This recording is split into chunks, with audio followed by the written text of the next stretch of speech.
APL card ರದ್ದು ಮಾಡಿದ್ರಿಂದ ಸರ್ಕಾರದ ಸೌಲಭ್ಯಗಳು ಸಿಗಲ್ಲ ಅನ್ನುವಂಥದ್ದು ಆತಂಕದಲ್ಲಿ ಎಪಿಎಲ್ ಕಾರ್ಡ್ ಯಾರು ನೀನಿದ್ಯಾ? ಹೌದು ಸರ್, ಎಪಿಎಲ್ ಕಾರ್ಡ್ ರದ್ದು ಮಾಡಿದ್ರು ಸರ್. ನೀನು ಎಪಿಎಲ್ ಕಾರ್ಡ್ ರದ್ದು ಮಾಡಿಲ್ಲ.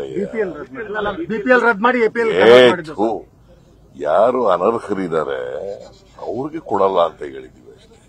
ಈಗ ನಿನಗೆ ಇನ್ಕಮ್ ಟ್ಯಾಕ್ಸ್ ಕಟ್ತಾ ಇದ್ರು ಕೊಡ್ಬೇಕಾ?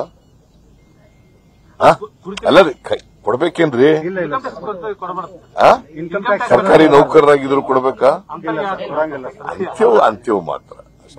ಅಂತ್ಯವನ್ನ ಎಪಿಎಲ್ ಕಾರ್ಡ್ ಬಿಪಿಎಲ್ ಕಾರ್ಡ್ನಿಂದ ಎಪಿಎಲ್ ಕಾರ್ಡ್ ಮಾಡೋದು. ಇನ್ನು ಡಿಸಿಷನ್ ತಗೊಂಡಿಲ್ಲ ನಾವು. ಆತರ ಮಾಡಬಹುದು ಅಂತ ಅನ್ಕೊಂಡಿದ್ದೀನಿ ನಾನು. ಇನ್ನು ಫುಡ್ ಡಿಪಾರ್ಟ್ಮೆಂಟ್ ಇಂದ ಕ್ಯಾಬಿನೆಟ್ಗೆ ಬಂದಿಲ್ಲ, ನಂಬರ್ 1. ನಂಬರ್ 2, ಆತರ ಏನಾರ ಮಾಡಿದ್ರೆ ಯಾರು ಅರ್ಹರಿದ್ದಾರೆ ಅವರು ಕೊಡಬೇಕು, ಯಾರು ಅನರ್ಹರಿದ್ದಾರೆ ಅವರು ತೆಗೆದಾಕ್ಬೇಕು ಅಷ್ಟೇ. ಕೆಲವೊಂದೀಗ ಅರ್ಹರಿದ್ದವ್ರದ್ದು ಕ್ಯಾನ್ಸಲ್ ಆಗಿದೆ ಅನ್ನುವಂತ ನಿನ್ನೆ ಗೊತ್ತಾಗಿದೆ. ಇಲ್ಲ, ಅರ್ಹರಿದ್ರೆ ಕೊಟ್ಟೇ ಕೊಡ್ತೀವಿ.